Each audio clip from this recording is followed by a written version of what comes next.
ನನ್ನ ಎಲ್ಲ ಸ್ನೇಹಿತರಿಗೂ ನನ್ನ ಇನ್ನೊಂದು ವ್ಲಾಗ್ಗೆ ಸ್ವಾಗತ ಸುಸ್ವಾಗತ. ಇವತ್ತು ಕಷ್ಟಪಟ್ಟು ಸ್ಟ್ರಗಲ್ ಮಾಡಿ ಶಾವಿಗೆ ಮಾಡಿದ್ದೀವಿ ನೋಡ್ರಪ್ಪ. ರಾಗಿ ಶಾವಿಗೆ, ಅಕ್ಕಿ ಶಾವಿಗೆ ಹೇಗೆ ಮಾಡಿದ್ದೀವಿ ಮತ್ತು ಹೇಗೆ ಸ್ಟ್ರಗಲ್ ಪಟ್ವಿ ಅನ್ನೋದ್ರದ್ದು ಒಂದು ಸಣ್ಣದಾಗಿ ವ್ಲಾಗ್ ಮಾಡಿದ್ದೀನಿ. ದಯವಿಟ್ಟು ಯಾರೆಲ್ಲ ಹೊಸದಾಗಿ ನೋಡ್ತಾಯಿದ್ದೀರಿ ಚಾನಲ್ಗೆ ಸಬ್ಸ್ಕ್ರೈಬ್ ಮಾಡ್ಕೊಳ್ಳಿ.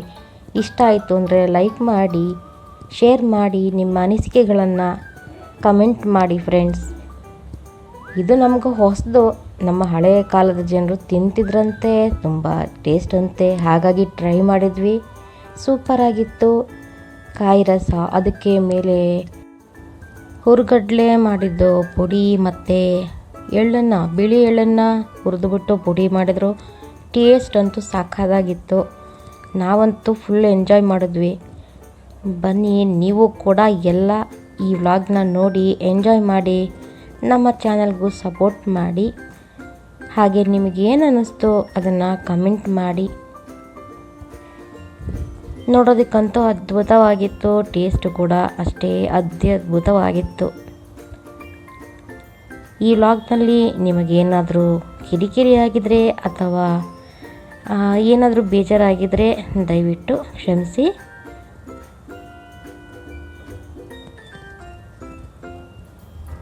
ಬನ್ನಿ ನಮ್ಮ ವ್ಲಾಗ್ನ ಶುರು ಮಾಡೋಣ.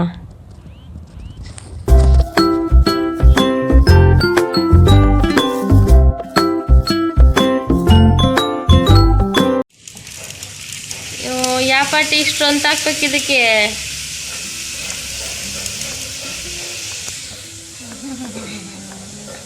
ಈ ಅಲ್ಲ ಅಂಗಡಿ ಶಾವಿಗೆ ದಪ್ಪನಾರ ಇರ್ತದೆ, ಸಣ್ಣ ಅದು ಹಿಂಗೆ ಇರಬೇಕು.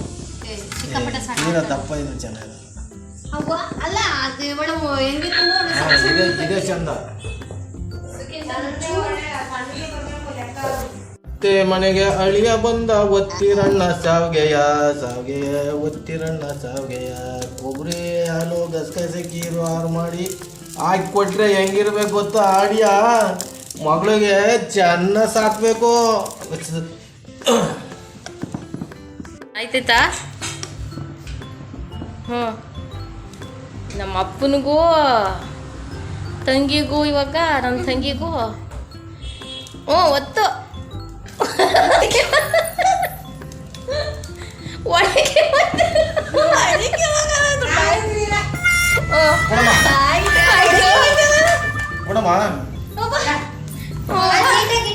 ಈಗ ತಂಗಿದಾಯ್ತು, ಈಗ ಅಮ್ಮಂದು. ಒತ್ತಮ್ಮ ನೋಡೋಣ. ಹಂಗೆ ಈಗ ಹಳೆ ತಿರುಗಬೇಕು.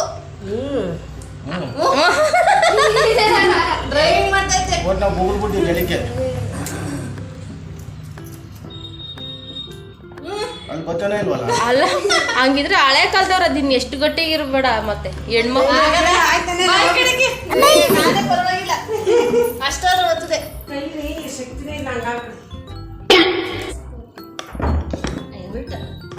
ಅದೇ ಗುಪ್ಪೆ ತರ ಇಟ್ಕೊಳ್ರಿ. ಓಹೋ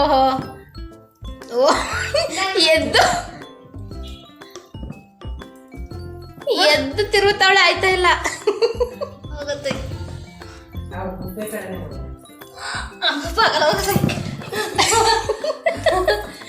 ಈಗ ಪರ್ಫೆಕ್ಟ್. ಇದಕ್ಕೆ ಪರ್ಫೆಕ್ಟ್ ಅಂದ್ರೆ ನಮ್ಮ ಅಪ್ಪನೇ ಬಿಡು. ಅದೇ ಮತ್ತೆ ನೀರಾ ಎಣ್ಣೆನ ಅಂದ್ರೆ ಹಳೆ ಕಾಲದವ್ರು ಎಷ್ಟು ಗಟ್ಟಿಗಿದ್ರು ಅಂತ ಲೆಕ್ಕ.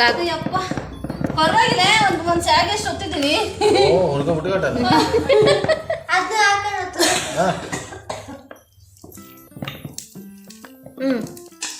ನೋಡು, ಇದಕ್ಕೂ ಅದಕ್ಕೂ ಎಷ್ಟು ವ್ಯತ್ಯಾಸ ಐತೆ ಹೇಳಿ. ಇದೊಂದೇ ಬಿಡು ಲಾಸ್ಟ್. ಎಷ್ಟು ವ್ಯತ್ಯಾಸ ಆಯ್ತಪ್ಪ ಅಣ್ಣ ತಿರುಗುತ್ತಾರದಕ್ಕೂ. ಅಯ್ಯಪ್ಪ, ನಂಗೆ ಒಂದಕ್ಕೆ ಉಸಿರು ಬಿಡಂಗಾಯ್ತು. ಆಗುತ್ತೆ ಸೆಕೆಂಡ್ ಅದಕ್ಕೆ ಮತ್ತೆ ಫ್ಯಾನ್ ಹಾಕ್ರು.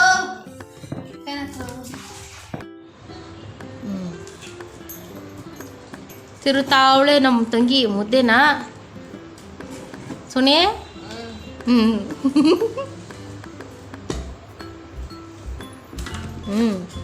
ಪಟ ಪಟ ತಿರುವಿ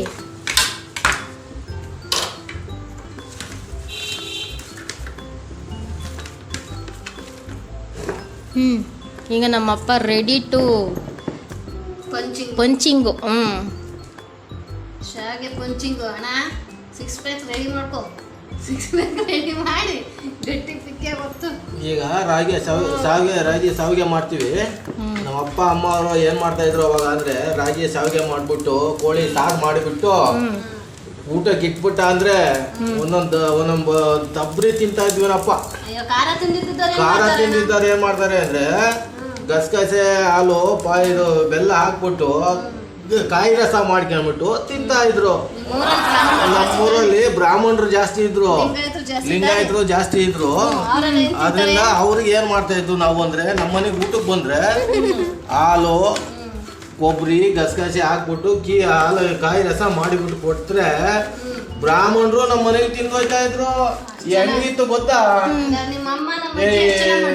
ಜಯಮ್ಮ ಸಾವಿಗೆ ಮಾತ್ರ ಸಖತ ಮಾಡಿದ್ರು ಕಣಮ್ಮ. ನಿಮ್ಮ ಮನೇಲಿ ಕಾಯಿ ರಸನು ಚೆನ್ನಾಗ್ ಮಾಡಿದ್ರು. ಜಯಮ್ಮಜಿದು ಕೈ ರುಚಿ ಹಂಗಿತ್ತು. ಇನ್ನ ಒಂದ್ ವಾರ ಆಗ್ತಿದಂಗೆ ನೆನ್ಸ್ಕೊಂಡು ಸಾವಿಗೆ ಯಾವ ಮಾಡ್ತೀರ ಜಯಮ್ಮ? ಇನ್ನೊಂದ್ ದಿವಸ ಬರ್ಬೇಕಾಯ್ತು ನಾವು ನಿಮ್ಮ ಮನೆಗೆ ಅನ್ನೋರು ಗೊತ್ತಾ? ಹಂಗಿತ್ತು. ಹಂಗ್ ಊಟ ಮಾಡ್ತಾ ಇದ್ದು ಗೊತ್ತಾ? ಏನಾದ್ರೂ ಇದು ಒತ್ತದಕ್ಕೂ ಸ್ಟ್ರೆಂತ್ ಜಾಸ್ತಿ ಇರಬೇಕು.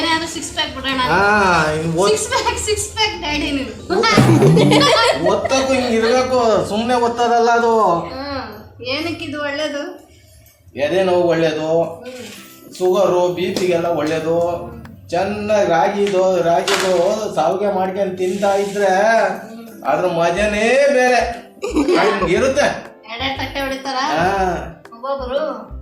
ಹಂಗಿರುತ್ತೆ ಗೊತ್ತಾ? ಚೆನ್ನಾಗಿ ಮಾಡ್ಬೇಕು.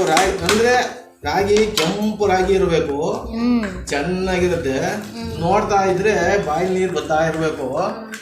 ನಮ್ಮ ಅಮ್ಮನ ಕೇಳ್ತಾ ಇರೋರು, ಜಯಮ್ಮ ರಾಗಿ ಸಾವಿಗೆ ಮಾಡಿದ್ದಲ್ಲ ನೀನು, ನಮ್ಗೆ ಕರಿದಂಗ್ ಊಟ ಮಾಡ್ಬಿಟ್ಟಿದ್ಯಲ್ಲ, ಇನ್ನು ದಿವ್ಸ ಮಾಡಿರ್ತೀರೋ ಇಲ್ಲ ಇಲ್ವೋ ಅಂತ ಕೇಳೋರು. ಬಂದ್ರಣ ನಾಳೆನೆ ಮಾಡಿರ್ತೀನಿ ಅಂತ ಮಾಡೋರು. ಸ್ಪೆಷಲ್ ಅಂದ್ರೆ ಯಾವಾಗ ನೆನ್ಸ್ಕೊಂತೀವೋ ಅವಾಗ.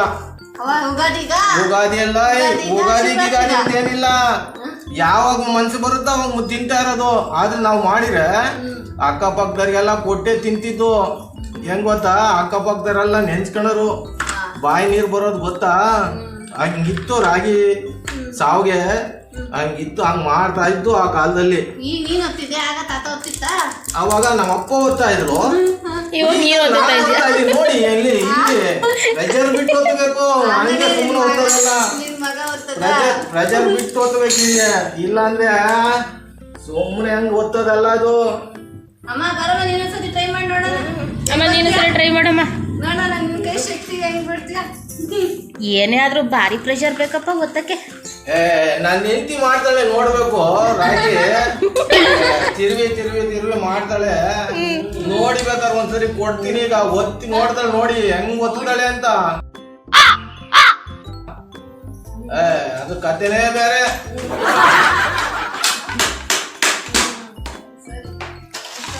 ಹಂಗೋ ಹಿಂಗೋ ಶಾವಿಗೆ ಆಯ್ತಾ? ನನಗೆ ಕೋಳಿ ಸಾರಲ್ಲಿ ಇಷ್ಟ, ನಾಟಿ ಕೋಳಿ ಇಷ್ಟ. ರಾಗಿ ಸಾವಿಗೆ ಇಷ್ಟ, ಅಕ್ಕಿ ಸಾವಿಗೆ ಅಷ್ಟು ಇಲ್ಲ. ರಾಗಿ ಸಾವಿಗೆ ಅಂದ್ರೆ ಬಹಳ ಇಷ್ಟ. ಕೋಳಿ ಸಾರು ಹಾಕ್ಬೇಕು. ಬೇಳೆ ಸಾಂಬಾರು ಚೆನ್ನಾಗಿರುತ್ತೆ. ಆದ್ರೆ ಹೆಚ್ಕಿದ ಬೇಳೆ ಯಾವಾಗ ಸಿಗಲ್ವಲ್ಲ, ಚೆನ್ನಾಗಿರುತ್ತೆ. ಏನಪ್ಪ ಅಂದ್ರೆ ರಾಗಿ ಇದಕ್ಕೆ ರಾಗಿಗೆ ಶಾವಿಗೆಗೆ ಕೋಳಿ ಸಾರು ಮಾತ್ರ ಬೊಂಬಟ್ಟು. ಕೋಳಿ ಸಾರು ಮಾತ್ರ ಬೊಂಬಟ್ಟಿರೋದು. ನೋಡಿ ಪ್ರೆಜರ್ ಬಿಟ್ಟು ಒತ್ತಬೇಕು, ಹಂಗಂಗೆಲ್ಲ ಒತ್ತಂಗಿಲ್ಲ ಇದು. ನೋಡಿ ಕೆಳಗಡೆ ಹೆಂಗ್ ಬರ್ತಾ ಇದೆ ಅಂತ. ಕೆಳಗ್ ನೋಡ್ರಿ ಹೆಂಗ್ ಬರುತ್ತೆ. ನಾನು ನಮ್ಮ ಅಕ್ಕ, ನಮ್ಮ ತಂಗಿ, ಅಳಿಯ, ಅವ್ರ ಗಂಡ, ಅವ್ರ ಮಕ್ಕಳು ಎಲ್ಲ ಬರೋರು ಹಬ್ಬಕ್ಕೆ ಅಂತ. ಅದ್ರಲ್ಲಿ ರಾಗಿ ಸಾವಿಗೆ ಮಾಡ್ಬಿಟ್ಟು ನಾಟಿ ಕೋಳಿ ಸಾರು ಮಾಡ್ಬಿಟ್ರೆ ಸಕ್ಕತ್ತಾಗಿರೋದು. ಆದ್ರೆ ನಮ್ಮ ಮಾವ ಏನ್ ಮಾಡೋರು ಗೊತ್ತಾ, ಹುಡಿಕೆ ಬಂದ್ಬಿಡೋರು. ನಮ್ಮ ಅತ್ತೆ ಮನೆಗೆ ಹೋಯ್ತೀನಿ, ನಾಟಿ ಕೋಳಿ ಸಾರು ಸಾವಿಗೆ ರಾಗಿ ಸಾವಿಗೆ ಮಾಡ್ತಾರೆ, ಬಹಳ ಇಂಟ್ರೆಸ್ಟ್ ಮಾಡ್ತಾರೆ ನಮ್ಮ ಅಮ್ಮ ಅಂತ ಬರೋರು. ಅದಕ್ಕೆ ನಮ್ಮಮ್ಮ ಅದಕ್ಕೆ ಸಾಕಾದ ಬರೋರು ನಮ್ಮಮ್ಮ. ನೋಡಿ ಕೋಳಿ ನಾವೇ ಸಾಕಿದ್ದು, ನಾಟಿ ಕೋಳಿ ಸಾರು ಮಾಡಿಬಿಟ್ರೆ ಪಕ್ಕದ ಮನೆಯಲ್ಲೆಲ್ಲ ಗಮ್ ಅನ್ನೋದು ನಾಟಿ ಕೋಳಿ ಸಾರು. ಅವಾಗ ಏನ್ರಿ ಜಯಮ್ಮ ನಾಟಿ ಕೋಳಿ ಸಾರು ಮಾಡ್ಬಿಟ್ಟು ರಾಗಿ ದೋಸೆ ರಾಗಿ ಇದು ಮಾಡಿದ್ರ ನೀವು ಸಾವಿಗೆ, ನಮಗೆ ಕೊಡ್ದಂಗ್ ತಿಂದಿದ್ರಲ್ಲ ನೀವು, ನಿಮ್ಮ ಹೊಟ್ಟೆ ಕಡಿಯ ಅನ್ನೋರು. ಅವಾಗ ನಮ್ಗೆ ಹೊಟ್ಟೆ ನೋವು ಬರೋದು, ಅದಕ್ಕೆ ಕರ್ಕೊಂಬಂದು ಅವ್ರಿಗೆ ಊಟಕ್ಕೆ ಇಕ್ತಾ ಇದ್ವು ನಾವು, ಗೊತ್ತಾ. ವರ್ಷಕ್ಕೊಂದ್ಸರಿ ನಮ್ಮ ಮಾವ ಓಡ್ ಬಂದ್ಬಿಡೋರು, ನಮ್ಮ ಮಾವ ನಮ್ಮ ಅಕ್ಕ ಎಲ್ಲ. ಅದ್ರ ಮಜಾನೇ ಬೇರೆ. ಇದು ಏನ್ ನೆನ್ಕೊಳ್ಳೇದಣ್ಣ? ಇದು ರಾಗಿ ಸಾವಿಗೆ ಹೆಲ್ತ್ ಗೊತ್ತಾ, ಹೆಲ್ತ್ ಒಳ್ಳೇದು, ಬಹಳ ತುಂಬಾ ಹೆಲ್ತ್ ಒಳ್ಳೇದು. ಮತ್ತೆ ಈಗಿನ ಕಾಲದಲ್ಲಿ ಬಿಡಿ, ನಮ್ಮ ಅತ್ತೆ ನಮ್ಮ ಮಾವ ಅಲ್ಲ, ಈಗಿನ ಕಾಲದಲ್ಲಿ ಪಿಜ್ಜಾ ಬರ್ಗರ್ ಎಲ್ಲ ವೇಸ್ಟ್. ಇದು ಮುಂದೇನಲ್ಲ. ಮೊದ್ಲು ನಮ್ಮ ಅಪ್ಪ ನಮ್ಮಮ್ಮ ಮಾಡ್ಬೇಕಾದ್ರೆ ಯಾ ಶುಗರ್ ಇರ್ಲಿಲ್ಲ, ಯಾ BP ಇರ್ಲಿಲ್ಲ. ಈ ರಾಗಿ ಸಾವಿಗೆ ತಿನ್ಬಿಟ್ರೆ ಅವರು 10 ಮುದ್ದೆ ಉಣ್ಣೋನು, ಹಂಗಿರೋದು ಗೊತ್ತಾ. ಅವತ್ತಿನ ಬಲ ಇವಾಗ ಎಲ್ರಿ ಐತೆ, ಇವಾಗೆಲ್ಲ ರೋಡ್ ಮೇಲೆ ಇರೋದು ಪಾನಿಪುರಿ ಅದೆಲ್ಲ ತಿಂತಾರೆ. ಅದ್ರ ಬದಲು ಫ್ಯಾಷನ್, ಅದ್ರ ಬದಲು ನಾಟಿ ಸ್ಟೈಲ್ ಅಲ್ಲಿ ನಾಟಿ ಸಾವಿಗೆ ಮಾಡಿ, ನಾಟಿ ಕೋಳಿ ಸಾಂಬಾರ್ ಮಾಡಿ ಊಟ ಮಾಡಿ ನೋಡ್ರಿ ಹೆಂಗಿರುತ್ತೆ. ಅದ್ರ ಕಥೆನೇ ಬೇರೆ. ಹೆಂಗಿರುತ್ತೆ ಗೊತ್ತಾ, ಸಕ್ಕದಾಗಿರುತ್ತಪ್ಪ. ಹಿಂಗಿರ್ಬೇಕು, ಪ್ರೆಷರ್ ಬಿಟ್ಟು ಒತ್ತಬೇಕು ನೋಡಿ. ನೀವ್ ಇನ್ನು ಈಗಿನವರೆಲ್ಲ ಏನ್ರಿ ಸೆಂತ್ ಇದೆ ನಿಮ್ಗೆ, ಎಲ್ಲ ಸರಿ ನೀನೊಂದು ಟ್ರೈ ಮಾಡು. ಇವಾಗಿನವ್ರಿಗೆ ಎಲ್ರಿ ಸೆಂತ್ ಇದೆ.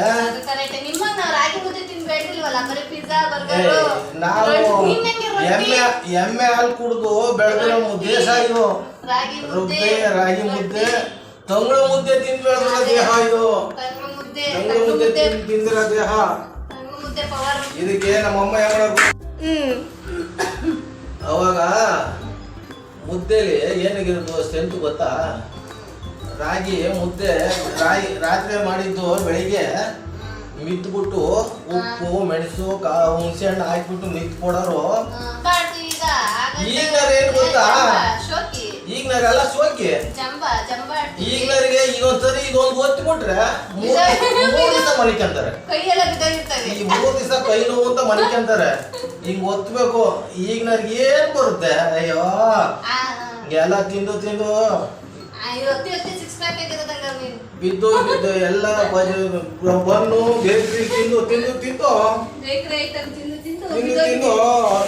100 ವರ್ಷ ಬರೋದು 50 ವರ್ಷ ಬರ್ತಾನೆ ಇವಾಗ ಅಷ್ಟೇ. ಇವಾಗೆಲ್ಲ 50 ವರ್ಷಕ್ಕೆ ಡಮರ್. ಈಗೆಲ್ಲ 50 ವರ್ಷ ಸೆಂಚುರಿ. ನನ್ನ ತಂಗಿಗೂ ನಮ್ಮ ಅಪ್ಪನಿಗೂ ಜುಗಲ್ ಬಂದಿ. ಈಗ ತಂಗಿ ತಗೊಂಡಿದ್ದಾಳೆ, ಚಾಲೆಂಜ್ ಅಕ್ಸೆಪ್ಟು. ಈಗ ತಾಕತ್ ತೋರ್ಸು, ಈಗ ಅಲ್ಲಿ ತಾಕತ್ ತೋರ್ಸು. ಈಗ ಚೆಂಬುಲಿಂಗ ಅಲ್ಲ, ಅಲ್ಲಿ ಗೊತ್ತಿರುತ್ತಾನೆ ಇಟ್ಕೊಳ್ಳೋದು.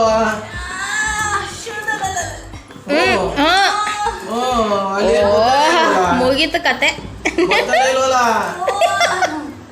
ಸ್ಟ್ರಗಲ್ ಈಚೆ ಕೆಳಗೆ ಬಂತಲ್ಲ, ಆಚೆಗೆ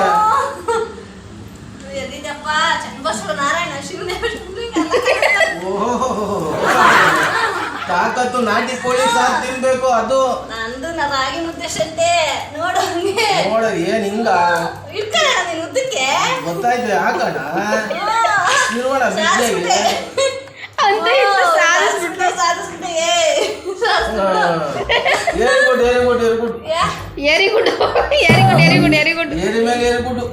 ಅರ್ಧನಾರ ಮಾಡಿಲ್ಲ ಅಂದ್ರೆ ಸಾಕಾಯ್ತದ. ಹಿಂಗ ತಿರುವುದು ಮುದ್ದೇನಲ್ಲ.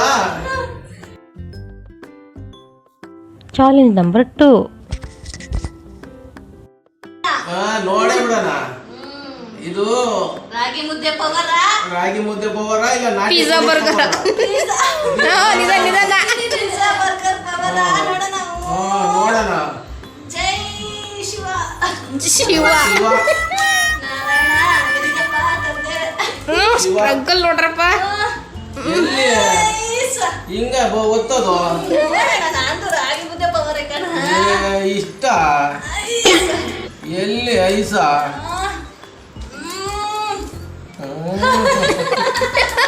ಊಟ ಮಾಡಿದ ಮಧ್ಯಾಹ್ನ ಇಬ್ರು ಆಗ್ಬೇಕಲ್ಲ ನಿಮ್ ಅಡಿಗೆ ಅಲ್ಲ ಅರ್ಧ ಇಲ್ವಲ್ಲ.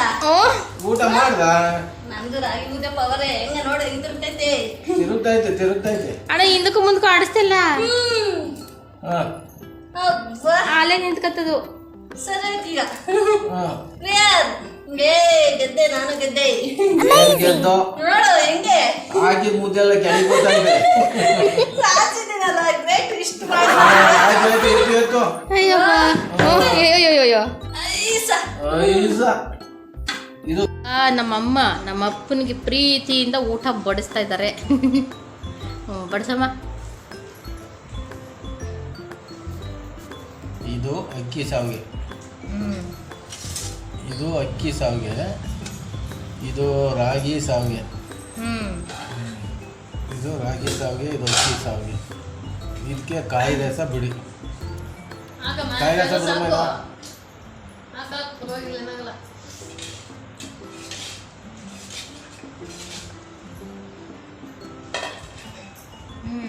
ಇದಕ್ಕೆ ಕಾಯಿ ರಸ.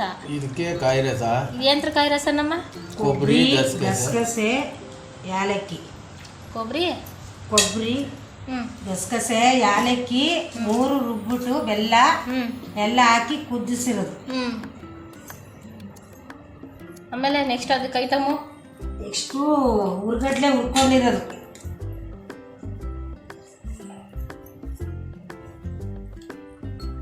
ವಾ, ಅದ್ರ ಜೊತೆ ಕಣ್ಗಾಕ್ಬೇಕಾ ಅದು? ಇದು ಬಿಳಿ ಎಳ್ಳು. ಈ ಎಳ್ಳಿನ ಪುಡಿ, ಕಡಲೆ ಮತ್ತೆ ಗಸಗಸೆ, ಇದು ಎಲ್ಲ ಕಲಸ್ಕೊಂಡು. ಇದು ಹೆಂಗ್ ತಿನ್ನೋದು ಇವಾಗ? ಕಲಸ್ಕೊಂಡು ತಿನ್ನೋದು. ಹೆಂಗಣ್ಣ ತಿನ್ನೋದಿದ್ನ? ನೋಡ ಈಗ ಹಿಂಗೆ ಕಡಲೆ ಹಸಿಟ್ಟು ಫಸ್ಟು ಬಂದು ಅಕ್ಕಿ ಸಾವಿಗೆ ತಿನ್ಬೇಕು, ಆಮೇಲೆ ರಾಗಿ ಸಾವಿಗೆ ತಿನ್ಬೇಕು. ನೋಡಿ ಈ ತರ ಕಲ್ಸ್ಬೇಕದ್ನ ಹಿಂಗ್ ಕಲಸಿಬಿಟ್ಟು ಈ ತರ ಕಲಸಿಬಿಟ್ಟು ತಿನ್ಬೇಕು. ತಿಂದ್ರೆ ಅದ್ರ ಮಜಾನೇ ಬೇರೆ. ಸೇಮ್ ಅಲ್ಲ ಅವಳು ಸುನೀತ ಏನೋ ಅಷ್ಟೊಂದು ಸಾಹಸ ಮಾಡಿ ಒತ್ತಿ ಯಾಕಪ್ಪ ಮಾಡ್ಬೇಕು, ಸುಮ್ಮನೆ ಕಲಿಸ್ಕೊಂಡು ಹಂಗೆ ತಿನ್ಕೊಡೋದಲ್ಲ. ಹಂಗೆ ತಿನ್ನೋಬತ್ಲ ಹಂಗೆ ತಿನ್ಬೋದು, ಆದ್ರೆ ಸಾವಿಗೆ ಅನ್ಸ್ಕೊಳಲ್ಲ. ಅದು ಶಾವಿಗೆ ಮುದ್ದೆ ಅನ್ಸ್ಕೊಳುತ್ತೆ. ಅದೆಲ್ಲ ಕಲಸಿ ಎಲ್ಲ ಹೌದು, ಅದು ಸಾವಿಗೆ ಅಂದ್ರೆ ಕಷ್ಟ ಬಿದ್ದು ಒತ್ತಿದ್ರೆ ಎದೆ ನೋವು ಒಳ್ಳೇದು, ಎದೆ ನೋವು ಒಳ್ಳೇದು, ಮತ್ತೆ ಜೀವನಕ್ಕೆ ಇದು ಹೆಲ್ತ್ಗೆ ತುಂಬಾ ಒಳ್ಳೇದು. ತಿನ್ಬೇಕು. ಹೆಲ್ತ್ ಒಳ್ಳೇದು ಸರಿ, ನೀನ್ 6 ಪ್ಯಾಕ್ಸ್ ಮಾಡಿ ಒತ್ತಿರೋದು ವೇಸ್ಟ್ ಆಯ್ತಲ್ಲ. ಕಲಸಿ ತಿನ್ನೋದಕ್ಕೆ ಏನ್ ಬಂತು ಪ್ರಯೋಜನ? ಜೋರಾಗಿ ಇದನ್ನ ಒತ್ತಿಬಿಟ್ಟು ತಿಂದ್ರೆ ಸಾವಿಗೆ ಆರೋಗ್ಯಕ್ಕೆ ತುಂಬಾ ಒಳ್ಳೇದು. ನಮ್ಮ ಮಗಳು ಹೇಳ್ತಾಳೆ, ಅದ್ರ ಬದಲು ಮುದ್ದೆನೆ ಮಾಡ್ಬಿಟ್ಟು ಕಚ್ಕೊಂಡ್ ತಿನ್ಬೋದಲ್ಲ ಅಂತ ಹೇಳ್ತಾರೆ. ಮುದ್ದೆ ತಿನ್ನೋದಕ್ಕೂ ಸಾವಿಗೆ ಮಾಡಿ ಒತ್ತಿ ತಿನ್ನೋದಕ್ಕೂ ಬಹಳ ಡಿಫ್ರೆನ್ಸ್ ಇದೆ. ಅದು ಹೆಲ್ತಿಗೆ ತುಂಬಾ ಒಳ್ಳೇದು. ಒಟ್ನಲ್ಲಿ ಇವಾಗ ಇವತ್ತು ಶಾವಿಗೆ ಮಾಡಿ ನಮ್ಮಮ್ಮ ಪ್ರೀತಿಯಿಂದ ಯಜಮಾನ್ರಿಗೆ ಬಡಿಸಿ ಮುಂದೆ ಕುಂತವ್ರೆ. ನೋಡಿ ತಿಂತಾ ಇದೀವಿ, ಅದು ಸೂಪರ್ ಆಗಿದೆ ನೋಡಿ. ಹೆಂಗೈತಣ್ಣ? ತುಂಬಾ ಚೆನ್ನಾಗಿದೆ ಕಣ. ನೀ ನೋಡು, ಕ್ಯಾಮ್ರಾ ನೋಡು. ತುಂಬಾ ಚೆನ್ನಾಗಿದೆ. ನೋಡಿ ನೋಡ, ಇದು ತುಂಬಾ ಚೆನ್ನಾಗಿದೆ. ತಿಂದ್ರೆ ಬಹಳ ಚೆನ್ನಾಗಿದೆ. ಸೂಪರ್ ಸೂಪರ್ ಆಗೈತೆ. ಇವತ್ತಿನ ಶಾವಿಗೆ ಕತೆ ಹಿಂಗೆ. ಇವತ್ತಿನ ಕತೆ ಹಿಂಗೆ ಬಹಳ ಚೆನ್ನಾಗಿದೆ. ಯಾರೆಲ್ಲ ಮಾಡಿದ್ದೀರಾ ಮಾಡಿ ತಿನ್ನಿ, ಚೆನ್ನಾಗಿರುತ್ತೆ. ಹೆಲ್ತ್ಗೆ ತುಂಬಾ ಒಳ್ಳೇದು. ಅಷ್ಟೇ, ಹೆಲ್ತ್ಗೆ ಒಳ್ಳೇದು, ತಿನ್ನಿ. ಮತ್ತೆ ನೀನೇನು ಹೇಳ್ತೀವಮ್ಮ? ವಾರಕ್ಕೆ 15 ದಿವಸಕ್ಕೆ ಈ ಥರ ಶಾವಿಗೆ ಮಾಡ್ಕೊಂಡು ತಿಂದರೆ ಕಷ್ಟ ಬೀಳೋ ಜೀವಿಗಳಿಗೆ ತುಂಬ ಒಳ್ಳೆಯದು. ಎದೆ ನೋವು ಅವಾಗವಾಗ ಬರಲ್ಲ, ಗ್ಯಾಸ್ಟ್ರಿಕ್ ಪ್ರಾಬ್ಲಮ್ ಇರಲ್ಲ. ಗ್ಯಾಸ್ಟ್ರಿಕ್ ಪ್ರಾಬ್ಲಮ್ ಇರಲ್ಲ. ಇದು 15 ದಿವಸಕ್ಕೆ, 1 ತಿಂಗಳಿಗೆ, 2 ತಿಂಗಳಿಗೆ ಮಾಡ್ಕೊಂಡು ತಿಂತಾ ಇರಬೇಕು.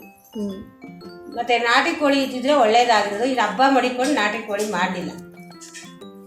ಸರಿ ಬರ್ಸಿ ನೋಡು ರಸ